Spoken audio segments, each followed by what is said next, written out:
दोस्तों नमस्कार। मैं हूँ एक लेखक। ये मेरी किताब है लॉस्ट पैराडाइज कश्मीर भाई विजय कुमार पाल।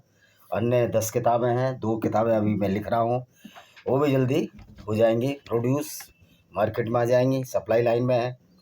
तो दोस्तों आज हम चर्चा करेंगे कि जो लोग हिंदू धर्म की आलोचना करते हैं, सनातन वैदिक धर्म की आलोचना करते हैं, जैसे राजकुमार भाटी जैसे लोग, वो इस्लाम की आलोचना क्यों नहीं करते। तो दोस्तों आज हम चर्चा करेंगे कि सनातन वैदिक धर्म और इस्लाम में क्या विभिन्नताएं हैं और क्यों सनातन वैदिक धर्म इस्लाम से बेहतर है। तो दोस्तों यद्यपि रामचरितमानस जो कि तुलसीदास ने करीब 500 साल पहले अकबर के ज़माने में लिखा, अकबर का शासनकाल आपको मालूम है 1605 से 1555 से, हुमायूं के बाद अकबर ही बैठा था, 1555 से 1605 में तक था। उसके बाद 1605 से 1627 तक जहांगीर का था, 1627 से 1658 तक शाहजहां का था। यद्यपि शाहजहां की मृत्यु 1666 में हुई थी, लेकिन औरंगजेब ने 6-8 साल उनको कैद में रखा था। और औरंगजेब का 3 मार्च 1707 में जब निधन हो गया था, ये मुगल साम्राज्य लगभग खत्म हो चुका था। तो दोस्तों ये रामचरितमानस अकबर के ज़माने में लिखी गई, जिसमें बहुत सारी पंक्तियां विवादास्पद हैं, जैसे कि ढोल गंवार पशु शूद्र नारी सब ताड़न के अधिकारी। लोग कहते हैं कि नारी गलती करती है इसलिए ताड़न की अधिकारी है, तो क्या आदमी गलती नहीं करता? आदमी का ताड़न का अधिकारी क्यों नहीं हो सकता? और सिर्फ शूद्र ही ताड़न के अधिकारी क्यों है? जिस तरह से आज जातियां जन्म के आधार पर बन गई हैं, तो वो कर्म के आधार पर थी, वर्ण था, जातियां थी नहीं। तो पूरा शूद्र वर्ण जब जन्म के आधार पर नहीं है, कर्म के आधार पर है, तो क्या अगर कोई व्यक्ति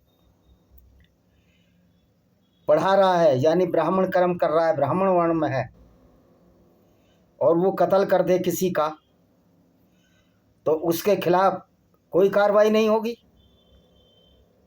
और जो शूद्र का काम कर रहा है, सेवा कर रहा है, वो पूरी जिंदगी कत्ल ना करे तो भी वो ताड़ना का अधिकारी होगा। तो इसलिए रामचरितमानस धर्म का अंग नहीं है।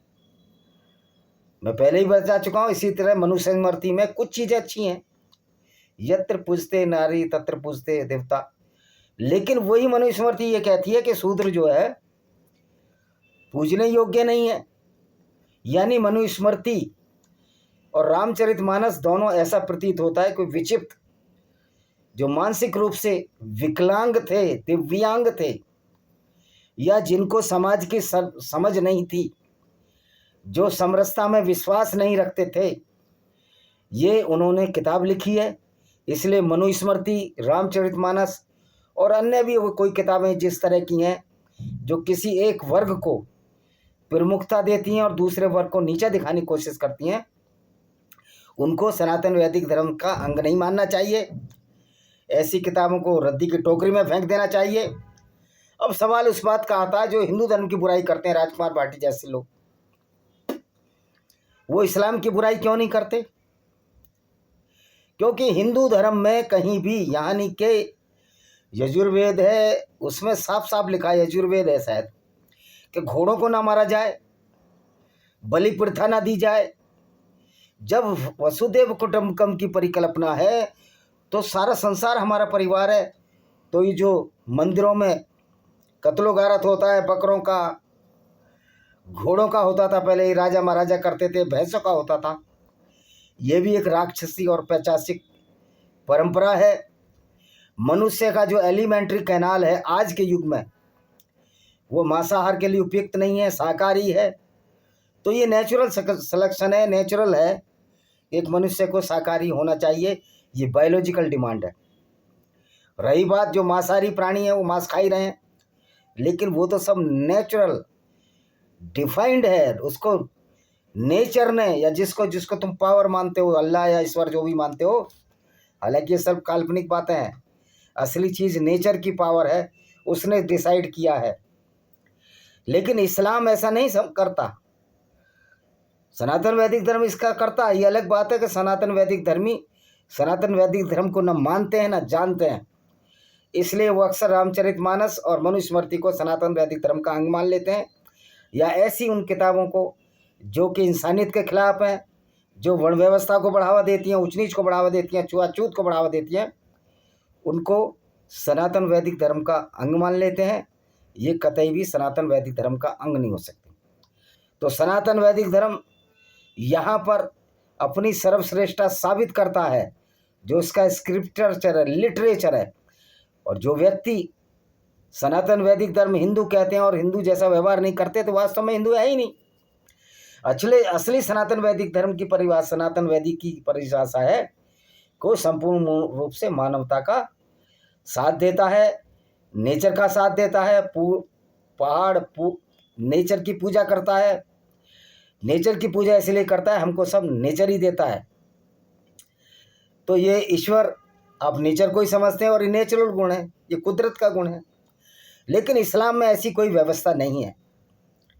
जहाँ इस्लाम पूरी दुनिया के गैर मुस्लिमों को अपना हिस्सा ही नहीं मानता, उनको कत्ल करने की बात कहता है।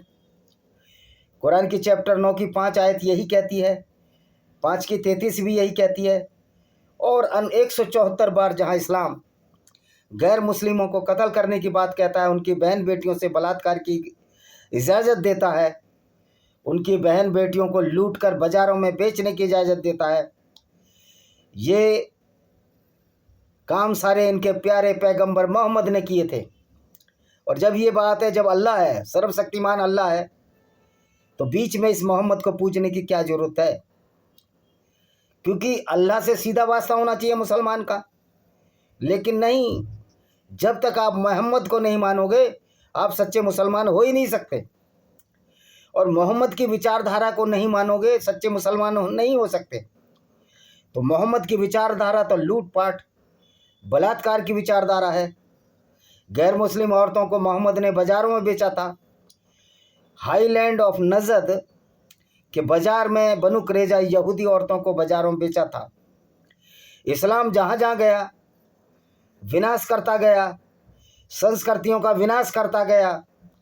और मोहम्मद ने एक दिमाग में फितूर भर दिया, हमारे मुस्लिम भाइयों के एक पागलपन कर दिया। सारी दुनिया अल्लाह की है और अल्लाह जो करता है वो ठीक करता है। जब अल्लाह जो कर रहा है ठीक कर रहा है, तो फिर अगर आतंकवादी मारे जा रहे हैं तो अल्लाह की रजा होनी चाहिए।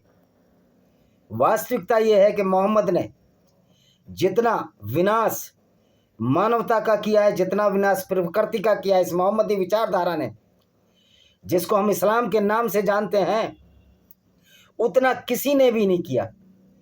इस्लाम सभ्यताओं का नाशक है, विनाशी प्रवृत्ति है, विचारधारा है।